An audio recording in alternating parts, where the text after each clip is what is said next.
Back by popular demand. England's Wolf of Wall Street Part 3. The most popular demanded podcast ever, second to Emma Kenny and No Laws No Party. That it is bigging himself up now. Not really. The thing about this one that makes it even more special, got the wild man here, the legendary wild man. It's bizarre because we've heard so much about this bloke.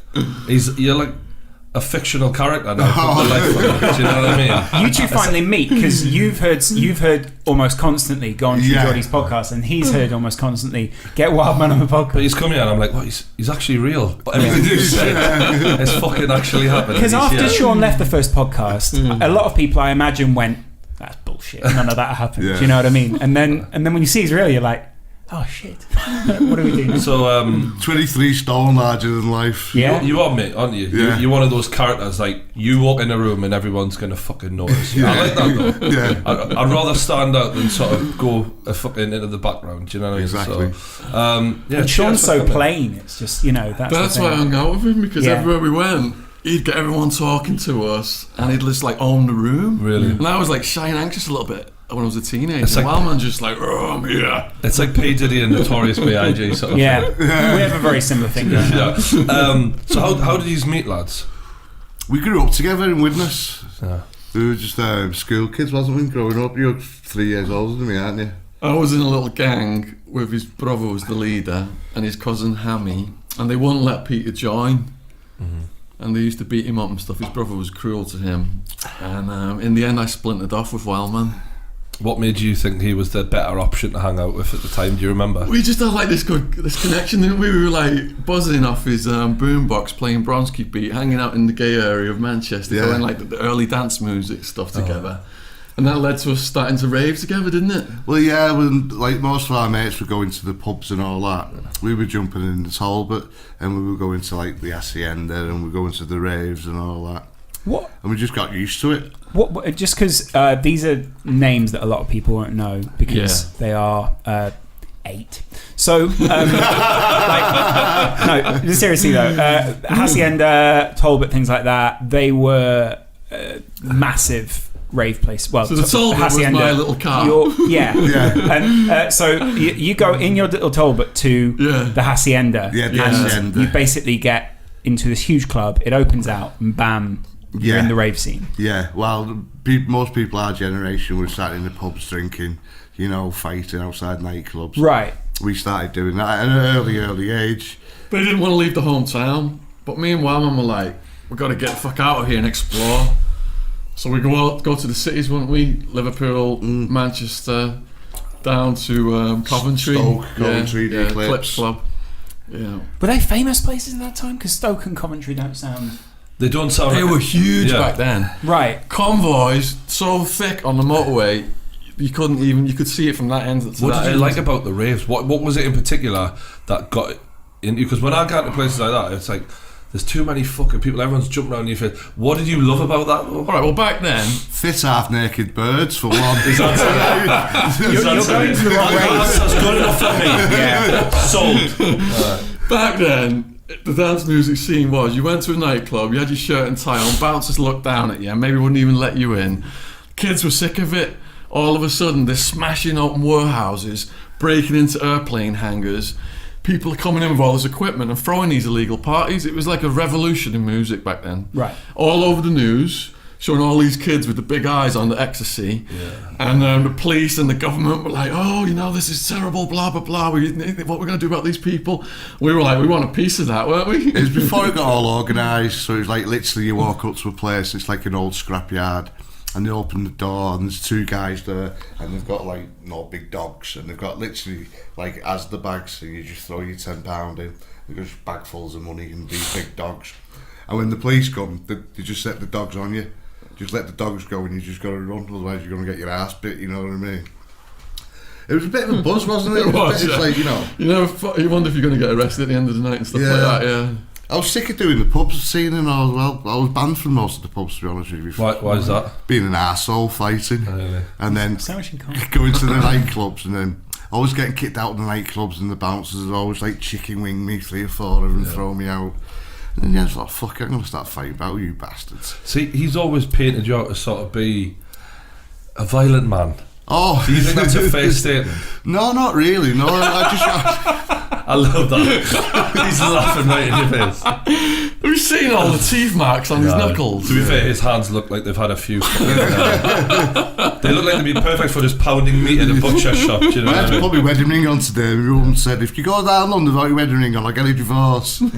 So I've got it on wife. Well, it started in his school when he got bigger than everybody, didn't he? And the teachers put him outside raking the leaves. The teachers were so scared of him. Really? Yeah, well, basically what they did was, I think one of them was threatening me and all that. The teacher called Mr. Hayes, so I threatened to put him in right near where the canteen is. There, they had these big bins where they put all the slop.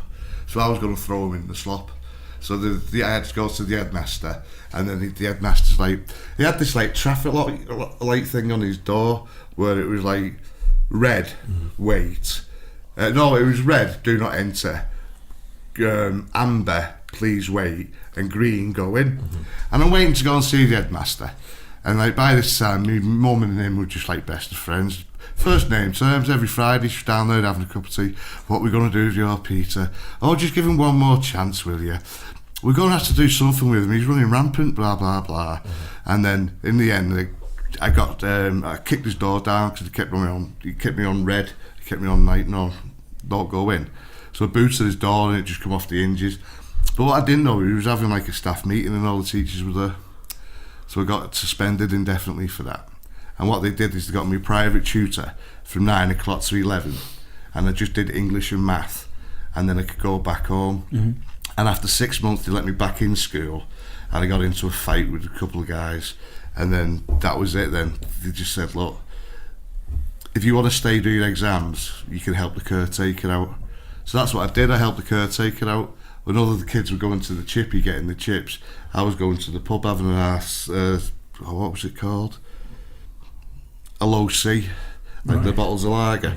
I was going to the pub having a low C. So, I mean, I didn't get no qualifications. I could have as well. I mean, I knew a lot of the stuff, but I wasn't motivated. I was the class clown. It's like, and there wasn't really a lot of stuff I really liked. Nothing would actually motivate me. Subject-wise? Yeah, I'd rather disrupt the class. I'd rather be just the class clown, just be an arsehole, really. You two were in the same school? No. Right, no. okay. So you can't say right or wrong about his experience, but your experience of him as a teenager, was he someone who was a bit of a fire starter in one sense? Well, we should probably tell you about the red dots. Go on. I'll let him tell you. Thanks for that, lad. Fucking hell. Well, it's just when I started getting into the fights with the doorman and all that, I just used to have. It's not so much red dots. I think it was just anger. But you know, like you just like glaze over, and there's no. A lot of people have a stop, like a stop mechanism. They know the guy's had enough. But no, I just like glaze over, and I'm just on top, pummel the shit out of him, pulling the shit out of him, until I'm getting dragged off, and then I'll fight with them. Then I started having to go to magistrate's court for like ABHs and stuff like that. And in the end, it started as when I got to like 16, 17. Because I was going clubs at 16. As I started getting older, the charges started getting worse and worse and worse. So decided to start going the raves instead, to take a pill and chill out. So that's what I did, and it did work. You don't fight in raves. I mean, later on, it got moody. It started getting where you'd get gangsters, wannabe gangsters, coming and trying to rob pills and all that. Right. But at the very beginning, it was just refreshing. It was nice.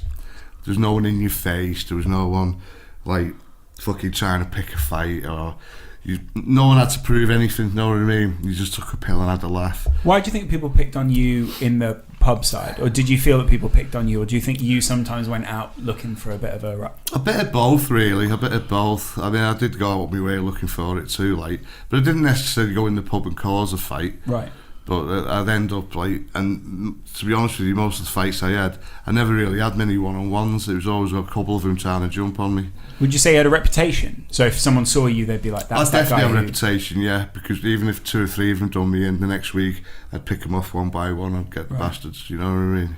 So you know how, like, you said that you'd see the rage sort of thing come over you? Yeah. Like, for me, Like I've got a little bit of that sometimes where when I lose it, it's just all bets are off. Like there's just no that can sort of. There's no senses that there's no like. It takes us a while to come back to fucking reality. Yeah. Do you know what I mean? Because you're just in that place.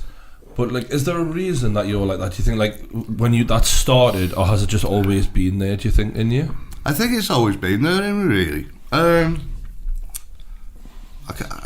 don't actually know. I was never like mistreated as a child, or I had a good upbringing, or all that. My older brother was an arsehole, you know what I mean? He'd hit me over the head for having a fucking wank. Fucking hell. I'd be having a fucking toss and he'd come in with a broomstick and swat me. Well, he probably had a bigger dick than that, was all, you know what I mean? But no, I just think it was, I always stuck out. I was always a head above people. Like when I was 16, I was like 6'2", 16 half stone. And he was fighting bouncers by then. I still remember what, you were black and blue one time, like a train had hit him. Really? At 16, I was doing like size 38 Farrahs, fucking like, you know, extra large Ben Shermans. So it was like, I'd go out to the clubs and bouncers would kick me out. Not for being underage either, but we'd just get into it with them. And you know, I didn't like bouncers, to be honest with you. I just didn't like them. It was just something about them, their attitude, the way they get you and they like chicken wing you, so that, you know, and just throw you down the fucking stairs. Yeah. I got to the stage where I thought, I'll fucking wait for you bastard. Find out where you live, I'll have you. And then thought, I'll get in trouble here being like this, you know what I mean?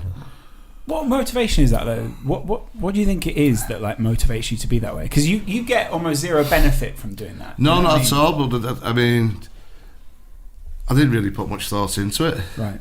It wasn't even enjoyment. I didn't get enjoyment or anything out of it.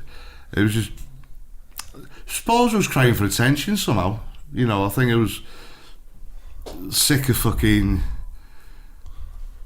just being not like people being normal, and like just sick of. I wanted to be a little bit different. Yeah, that's what struck me a little bit about that story. Was that it seems like you're almost that's where you connected, wasn't it? Yeah. You both wanted to get the Widnes and not be the same as every other. He's very sensible exactly. about it.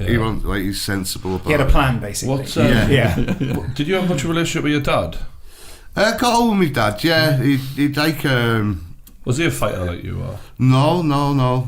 He'd nag a lot at me, my dad, because he'd get in from work and my mum would be like, he's been fucking up to this and he's been fucking doing that. So he'd come in and I'd get a belt round the fucking head, you know what I mean? Yeah. I didn't really resent him for that, to be honest with you. I'd have kicked my ass too. Yeah. Do you think he was just trying to do like just whip you into shape sort of thing and keep you on the right road? Well, in the end, it was just enough. They were arguing that much. It could have come like next to the divorce. I left at 16, and then by the time I was 17, I was with a bird, and she was pregnant, and I was living in a house, working at a place called the Crispy, the Golden Wonder. They call it the Crispy because it is just literally making crisps. Right. Golden Wonder crisps. I remember those. They're not around anymore. No, they're not around no more. They were fucking decent. They were really decent. You knew that if you saw another kid get Golden Wonder out their lunchbox, you were like, you're having a good day. The best thing about that fucking job was you'd get paid 80 fucking quid, which doesn't sound fuck all. Well, it's more than a jar, I don't know, but it doesn't sound fuck all. But every payday, you'd get like a big box of 48 crisps, and they'd give me it for £2.50. That was the best thing about that job.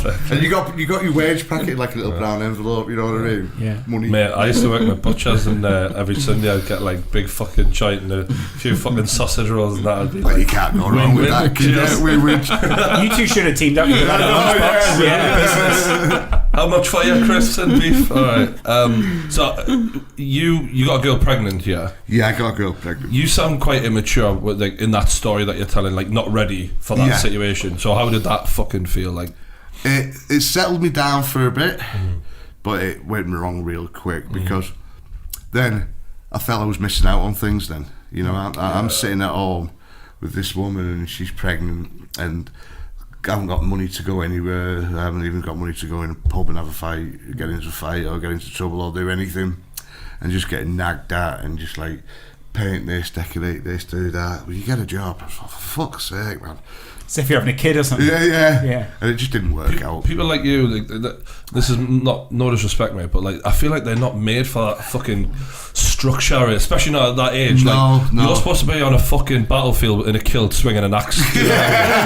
Like You'd be the king's bodyguard. I do feel like you were born in the wrong age, because when he's telling me these stories, you think right now that doesn't fit into society, but in like the 15, you would have been effective as fuck. If your village is getting attacked, he's first out. Come on, man. It's like David and Goliath, basically, isn't it? Hamish off of fucking Braveheart and shit like that. So, were you in his life around this time? Were you when this was happening? So I'm like trying to like get my studies done, my degree done, and stuff like that around this time.